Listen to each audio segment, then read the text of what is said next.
Welcome to Shreveport Connection with Tommy. This video is on your SmackDown Live, 205 Live, and wrestling news. Birthdays on April 11th, Harley Race, he was born 1943, Goldust, 1969, and Balls Mahoney, 1972.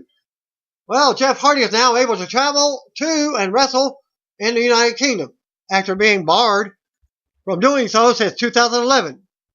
Since his conviction of drug possession and conspiracy to traffic drugs, he struck a plea bargain in October 2011 and was not allowed to travel there for 5 years. With no further legal issues, the time has now expired and he is free to compete in the UK again.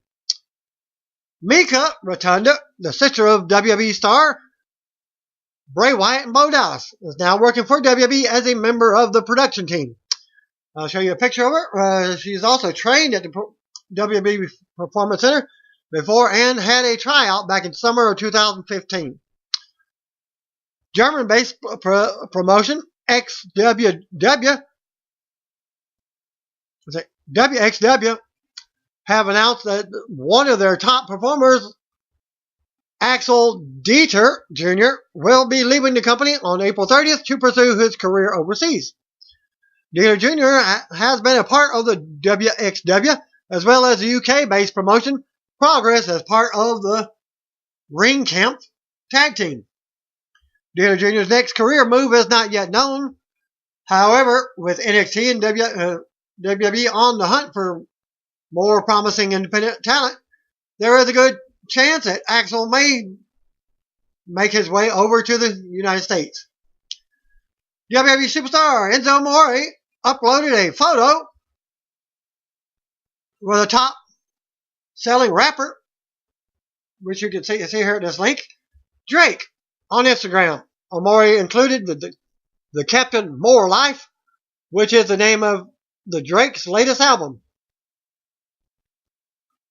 Matt and Jeff Hardy made their triumphant return to WWE at WrestleMania 33. Hardy Boys captured the Raw Tag Team Championships at WrestleMania 33 and successfully defended them the following night on Raw last week. Matt Hardy took to Twitter and posted the following about the Hardys' return to WWE, period. At Matt Hardy, mission statement: the most exhilarating tag team in history. Hashtag greatest tag team in space and time. Reborn by fate. The Hardys. End of his thing. Sean Waltman, known in WWE as Xpac and 123 Kid, has announced on Twitter that he will soon stop taking wrestling bookings. Waltman posted the following on Twitter, and that's throughout the rest of this year, all the way through December. During an episode of his Xpac 12360 podcast last month, Waltman noted that he is not officially retiring, but will no longer be taking bookings after April. You can listen to Waltman's discuss the issue that's the 7-minute 40-second mark on his podcast. I didn't get the link. He's quoted by saying, "I told my agent, Bill Behrens, I told him to quit taking wrestling bookings in April. At the end of April, I'm done taking wrestling bookings for the rest of the year. I'm done wrestling independently this year. I am done. Not retired. I'm not going, okay, this is my retirement. It's just my body. It's just like, come on." At the Real XPac, reminder to promoters, I'm done at the end of this year. I quit taking wrestling bookings soon. Contact Showbiz at AOL.com. Waltman went on to state that he will be done wrestling this year unless he absolutely needs the money or is performing in a WWE ring. PW Insider Elite has noted that two-night superstar shakeup will end on SmackDown tonight from Boston. From last night from Boston. Noted how Charlotte Flair may be going to SmackDown, but PW Insider reports that Sasha Banks will be joining her on the blue brand. Other names going around to join the SmackDown tonight include Sami Zayn, the Shining Stars, and U.S. Champion Kevin Owens. Stay tuned throughout the day for shake-up updates from Boston. For those who missed it, below is a current list of roster changes from Raw. Apollo Crews goes to SmackDown. Miz goes to SmackDown. Maurice goes to SmackDown. Intercontinental Champion goes to SmackDown. Kurt Hawkins from SmackDown all goes to Raw, I should say. Apollo Crews goes to Raw. Miz goes to Raw. Maurice goes to Raw. Dean Ambrose goes to Raw. Bray Wyatt goes to Raw. Kalisto goes to Raw. Heath Slater and Rhino go to Raw. Alexa Bliss goes to Raw. Mickie James goes to Raw. David Otunga, the announcer, goes to Raw, which will be debuting this coming week. Byron Saxton goes to SmackDown from Raw. That happened after Raw went off the air. A new video clip of the WWE Studios Sleight, which hits theaters April 28th. The drama follows a street magician in Los Angeles and stars Dew Hill, Jacob Lattimore, Seychelle Gabriel, Sashir Zamata, Storm Reed, and Michael Viller. No WWE superstars are in that movie. WWE posted another video of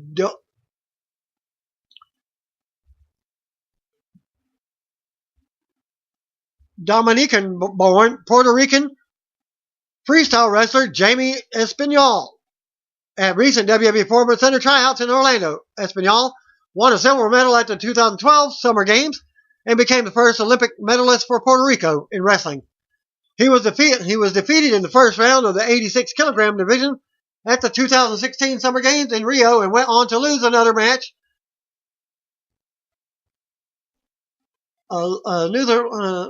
Another one in the year. Espinal was the flag bearer for Puerto Rico during 2016 Parade of Nations at the Games. With Alexa Bliss and Mickie James leaving SmackDown for Raw, the women's division on Tuesdays is down to two heels. NXT women's division standout Billie Kay and Peyton Royce could potentially be called up to fill the void. Peyton Royce seems to like the idea, at least. She sent out the following last night after all. Show you a picture of that. Peyton Royce and Billie Kay. Royce and Kay have moved up to the top of NXT women's division heel side. Although it now appears Asuka might be turning heel as well. 24-year-old Peyton Royce is a graduate of Lance Storm's Wrestling Academy and native Australian. Royce was signed by WWE in 2015. 27-year-old Billie Kay went to the same high school as Royce. Though they are 3 years apart in age, Kay began wrestling for Shimmer and Pro Wrestling Alliance Australia in 2008. She was signed by WWE in 2015 as part of the same NXT class as Royce. New Japan Pro Wrestling and Lucha Underground star Ricochet has been pulled from several United Kingdom independent bookings this weekend due to an undisclosed injury. Although minor, Ricochet's nagging injuries have forced some shakeup on one of the biggest weekends of the UK independent calendar. Lucha Forever has announced that WWE UK champion Tyler Bate, who is also signed with WWE now, will be replacing Ricochet for their debut Dawning of Forever event that takes place Monday, April 17th. The show will be available to view live on FloSlam. Whether Bate will be shown on the live stream is unknown. However, with the WWE tie, that seems extremely unlikely. Over the Top announced that the planned six-man tag pitting Kenny Omega and the Young Bucks against the Uptown Funkers of Ryan Smile and Will Ospreay will now see Ring of Honor star Lio Rush take Ricochet's place. Revolution Pro has also announced that Lio Rush will be replacing Ricochet for them. The team of Rush, Ryan Smile, and Shane Strickland will face Kenny Omega and the Young Bucks at this Thursday's Epic Encounter event in the world-famous York Hall in Bethnal Green. On Twitter, Lucha Forever UK, due to a nagging injury, Ricochet cannot compete. April 17th, hashtag WWE UK champion at Tyler_Bate will now face at Pete Dunes, who's also in WWE UK version.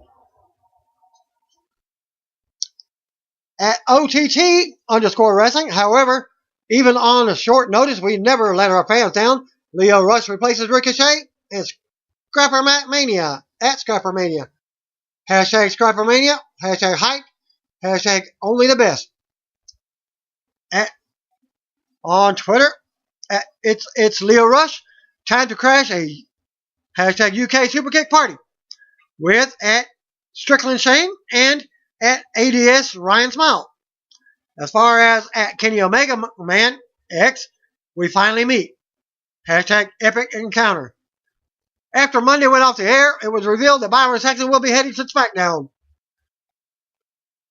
As you'll hear in the results, he was announcing. In the WWE follow-up video that they had on YouTube, Saxton stated that he was shocked to learn that he was joining the SmackDown announce team. Saxton said that he was going to take this as a positive and that he is going to start wearing blue now. Byron also admitted that he probably won't miss Corey Graves too much. It was also revealed that in the video that David Otunga would now join the Raw announce team. I think I'll have that a little bit later in the video.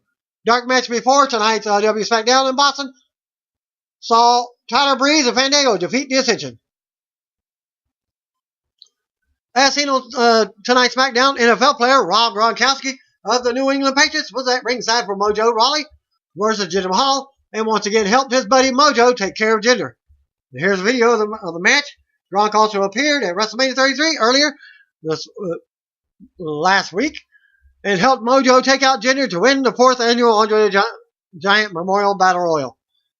April 11th edition of SmackDown aired live on the USA Network from the TD Garden in Boston, Massachusetts. Tom Phillips, JBL, and Byron Saxton welcome us to the last night of WWE Superstar Shakeup on SmackDown from the TD Garden in Boston. Kevin Owens kicked off SmackDown and came to the ring in a suit. Corporate KO, I would say. Owens has also shaved his beard off. The crowd at TD Garden erupted as he made his way to the ring. Owens grabbed a microphone and stated that SmackDown was now the official Kevin Owens show. Owens claimed that SmackDown Live just got a huge upgrade because he was here now. Owens played up the fact that Canada was better than the United States. Owens also insulted the Boston crowd by stating that the Montreal Canadiens beat the Boston Bruins all the time. Owens challenged someone to come out to the ring for a fight. Owens said that he wants to become the new face of America. Baron Corbin interrupted and claimed that Owens cannot beat him up. Corbin claimed that he beat up Dean Ambrose so bad last week that he left and had to go hide on Raw. Corbin said that technically he is owed a championship match and challenged Owens to a match. Sami Zayn then came down to the ring and Kevin Owens lost it in the ring. Zayn announced that he was finally on SmackDown Live and the crowd erupted. AJ Styles came down to the ring and said that this is not the Kevin Owens show, it is SmackDown Live. Daniel Bryan came down the entrance ramp, stood on the rampway, and revealed that whomever wins the U.S. Championship at Payback between Chris Jericho and Kevin Owens will officially join the SmackDown Live roster. So KO is not officially on SmackDown yet, but neither is Jericho. But the winner of that match will come to SmackDown. Daniel Bryan made it a triple threat for later on in the evening. Baron Corbin versus Sami Zayn versus AJ Styles. The winner of that match will face the winner of the U.S. Championship match at WWE Payback. Reaction? I think it's reasonable to assume that Kevin Owens will wind up on SmackDown. Jericho's current WWE run is coming to an end and will most likely lose to Kevin Owens at Payback. SmackDown needs a mid-card title, so it makes sense that the U.S. Championship is now on the show. Since Intercontinental Championship left, and neither one are very important now, well, maybe if AJ Styles wins, it'll be important again. Well, Randy Orton versus Eric Rowan was up next. Orton controlled the entire match. He planted Rowan with a DDT while he was hung up on the second rope. Orton was gearing for the RKO, but Bray Wyatt appeared on the Jumbotron when the lights went out. Wyatt pretty much just said that he will see Orton at Payback for their House of Horrors match and laughed. Lights in the arena came back on and Eric Rowan was outside the ring Orton charged at Rowan, but Rowan hit him with the steel steps and was disqualified. Rowan then beat him down some more after the match. And that was basically it. What anybody said disqualification? Randy Orton. Well, reaction? Crowd was way behind Orton in this match. I feel the exact same way about Wyatt that I did prior to him capturing the WWE Championship in the Elimination Chamber. He is back to losing matches and cutting ominous promos. His promos hold zero weight if he's losing matches.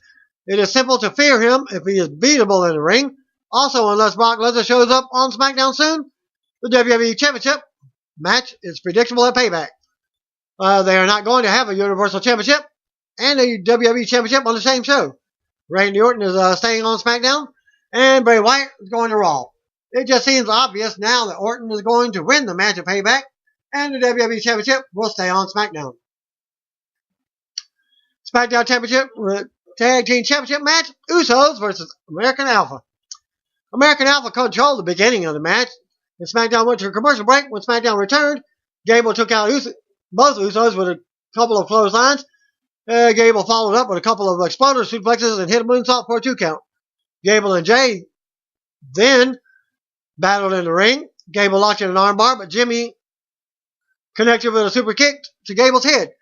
Jason Jordan then entered the match. Gable and Jordan were tossed out of the ring, and then the Usos went for a suicide dive. Gable and Jordan caught Jay and Jimmy and hit 2 belly-to-belly suplexes simultaneously. Back in the ring, Gable was pinned after he was hit with a frog splash off the top turnbuckle. After the match, Shiny Stars attacked American Alpha. The crowd chanted, "Delete! Delete!" at the Shiny Stars. Winners are still SmackDown Tag Team Champions, the Usos. Reaction: the match between the Usos and American Alpha was great, but not sure what kind of impact the Shiny Stars will be making on SmackDown in the Tag Team division. I think the crowd chanting "Delete" at them pretty much sums up everyone's reaction to them joining SmackDown roster. Mojo Rawley versus Jinder Mahal. New England Patriots tight end Rob Gronkowski was once again at ringside for this match. He launched his beer into the face of Mahal when he came at ringside to even the score. He was said, "Now we're even." As Mojo quickly won the match, Rawley celebrated with Gronk after the match. It's all the interference that Gronk did to him, and so he just went back in the ring. Shane McMahon came down to the ring to discuss SmackDown's women's division. Shane McMahon then called the entire women's division down to the ring. Naomi, Natalya, Carmella, Becky Lynch all came down and joined Shane McMahon in the ring. And you also got James Ellsworth grabbing the microphone from Shane, and Ellsworth called Naomi a horrible SmackDown women's champion. Naomi grabbed the microphone from Ellsworth and threatened him. Naomi handed the microphone back to Shane, and he announced that Tamina Snuka will be joining SmackDown roster. Everybody thought it was going to be Charlotte, as the crowd was even calling Charlotte. What a surprise. Shane McMahon then announced that Charlotte Flair is joining the SmackDown as well. And she had a match up later. Reaction to that, SmackDown may have lost Alexa Bliss and Mickie James, but they made a huge addition with Charlotte. Tamina is also very talented, and hopefully she becomes the force in SmackDown's women's division as long as she can stay healthy. Ty Dillinger versus Aiden English. This is Aiden English's singles debut.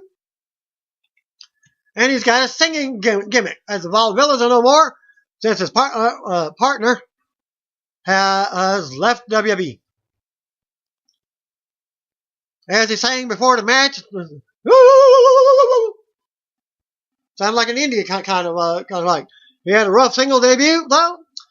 He quickly lost it to Dillinger with a tiebreaker. It was announced Atlanta is also coming to SmackDown. She didn't make an appearance, but they did evict it. Rusev will also join SmackDown roster when he returns from injury. Dolph Ziggler cut a promo in the ring and revealed that he was staying on SmackDown. He then started bragging and claimed that he made SmackDown cool. Until Shinsuke Nakamura interrupted with his music and the crowd went wild. The entire TD Garden sang his theme song as he made his way to the ring. Ziggler and Nakamura had a stare down as the crowd continued to sing his theme song. Ziggler went for a super kick, but Nakamura caught it. Ziggler then rolled out of the ring while Shinsuke challenged him to a fight. Nakamura then posed for the crowd, and that to end that segment. And in reaction to that, Dolph Ziggler and Shinsuke can certainly put on a great match in the near future, and I can't wait to see it. Since Cena's gone, well, that was Nakamura's only challenge. They were going to put Cena versus Nakamura. Really, nothing more to his promo at all. The crowd sang Nakamura's theme, and Ziggler backed away from Shinsuke's challenge. He started to come back in the ring, but decided not to. New Day are officially joining the SmackDown roster. The announcement was made in a short video, and they did not appear on the show.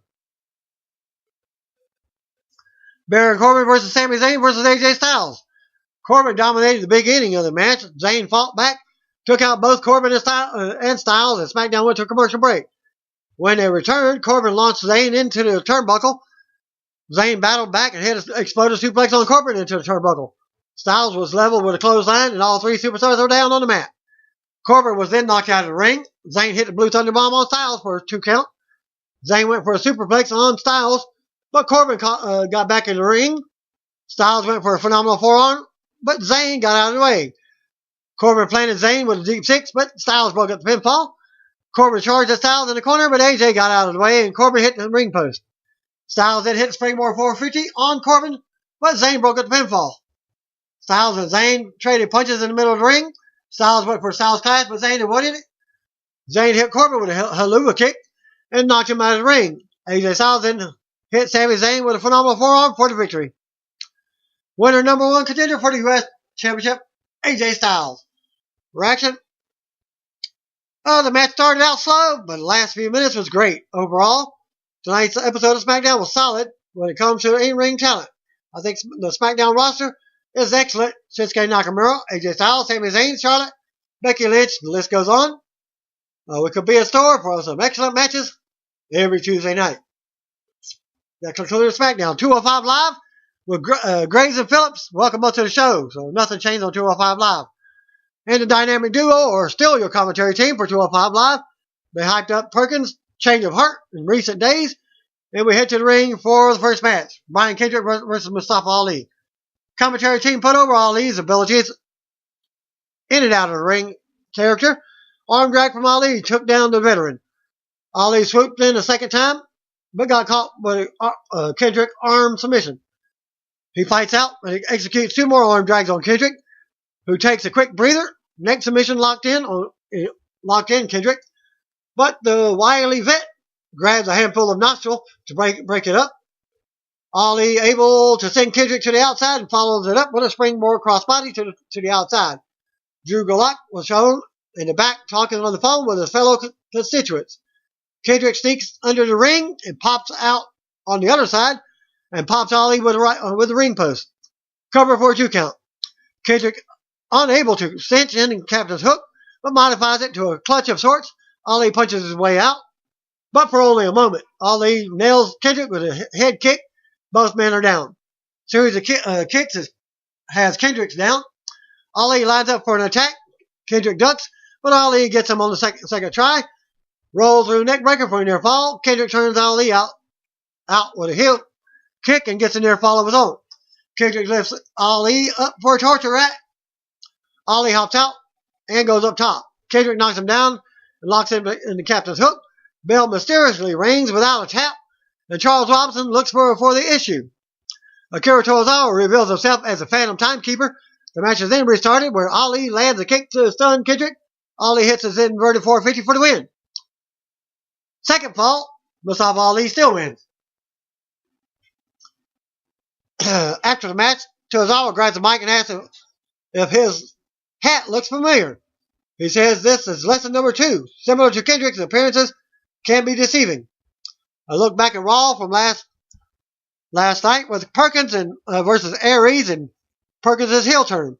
Backstage with Perkins, he talks about the attack on Aries last night and running through the rest of the CWC field last summer. The Neville's advocate was pretty solid. Gallagher begs Perkins to employ more gentlemanly tactics in tonight's match. Red Swan versus Johnny Ocean. Never heard of this guy. The Velvet Jobber is already fantastic. He slings Swan in the corner, knocking the former champ to the ground. Ocean with a wave of shots after a chin lock, only to crash with a wave of open hand chops. Swan gets a Phoenix Splash with a back kick and executes it to perfection for the win. After the match, Swan cut a promo on the gifting situation between he, Dar, and Fox. Noam Dar comes out to defend his honor and calls Swan a liar with some other adjectives thrown in. Alicia Fox comes out and takes Dar's side for now. Another delivery man comes out with a gift, and Dar is quick to take credit. Foxy opens the gift only to find a powder bomb that explodes all over Fox, who wears it beautifully. Backstage interview with Austin Aries, AEW. He and his banana talk about the attack from Perkins. He calls Perkins Neville's puppet, and he's the puppet master. He's more focused on taking the WWE Cruiserweight title off Neville at WWE Payback. Jack Gallagher versus TJP was up next in your main event. Quite a bit of a hair product in the ring now. Perkins shakes off the traditional handshake as we get started. As Gallagher scales the ropes with TJP in tow and lands a takedown. Gallagher with a unique submission and chain wrestling. Perkins with a twisting seated head scissors and able to take the Englishman down momentarily. Gallagher reverses immediately and transitions into a series of submissions. Whip exchange leads to a drop kick that sends Perkins to the outside. Perkins doesn't want to be Poppins and head for the ramp. Gallagher dabs to Perkins, which apparently sets him off. He runs back in, and Gallagher sets up the handstand red light, green light game, ended by Gallagher mule kick. Perkins back in and begins to work over Gallagher's knee. Senton for TJP for a 2 count. Indian death lock put on by Perkins. Gallagher reverses, maintains a hold, and Perkins locks in another leg submission. Low bridge drop kick, lands a glancing blow, and Gallagher kicks out. Perkins with a pair of suplexes, and Gallagher able to kick out once again. Perkins working over the knee once again and transitions into a butterfly lock. The crowd urges Gallagher on and able to fight out. He continues to sell the leg as he lands a trio of uppercuts and a suplex. Covers for a near fall, springboard forearm, and Perkins kips up, but gets caught by Gallagher and heads to the corner. Jack pushes Perkins on the top rope and hits a monster suplex. 1, 2, kick out. Perkins rolls out to avoid trouble. Gallagher sends him back in, and Perkins goes to unload. Perkins goads him into the knee bar. Gallagher able to roll his body over to the ropes to save the match. Gallagher with a twirling backbreaker, but unable to capitalize. Perkins goes for a wrecking ball drop kick, but Gallagher traps him in the ring apron and delivers a vicious headbutt. Gallagher then rolls Perkins back in, covers, and only gets a 2 count. Both men going at it in the middle of the ring, trading shot for shot. Gallagher goes for the gentleman drop kick, but his knee gives out. Perkins sends him head first into the ring post. This sets up the detonation kick for the win, and what was one of the better matches since 205 Live's inception. TJ Perkins won the match by pinfall. After match, Neville came out to raise the new comrade's hand to victory. After 205 Live and SmackDown tapings, Shinsuke Nakamura defeated Dolph Ziggler. Some photos from the dark match, courtesy of Wrestling Inc. reader at J Mitchell 150 on Twitter. And that will close out my SmackDown and 205 Live results. Thanks again. Peace out. See you when I want to be. If you don't know, just comment, brothers and sisters.